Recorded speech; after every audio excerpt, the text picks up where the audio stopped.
in this case, we're going to look here at the anterior mitral valve leaflet. So this is a parasternal long axis view, and we can see here's our left ventricle. For those of you that are new to ultrasound, here's our left ventricle, here's our left atria, our aortic root, our right ventricular outflow tract. Down here we have our descending aorta.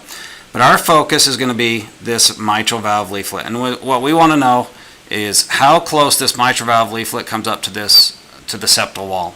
And that's what motion mode is going to help us to do.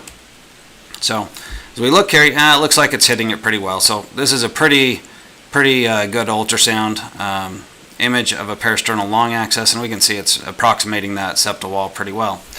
But if we want to measure that or document that in a still image, or just because our eyes can't appreciate it as well, we can do a motion mode. And what we do is we hit on your screen, there will be an M mode button or that you can do, and it will give you this line, and you take and you place that line where you want to get your sample. And so it's a sampling line essentially, and we put that right where we want to be. And so if you look, we're putting that right over that distal tip of the anterior mitral valve. Right there, you can see it flipping up, and we're going to see how close it approximates that ventricular wall, and we're also going to be able to appreciate its motion in correlation to the other structures here. So let's go ahead and see.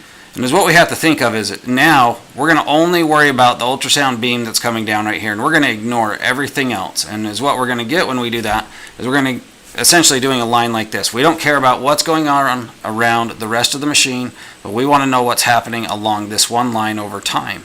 And so, we can't tell that by just looking here, but we can then get a tracing, and it's going to go right from our left to right on the screen, and it's going to be from time 0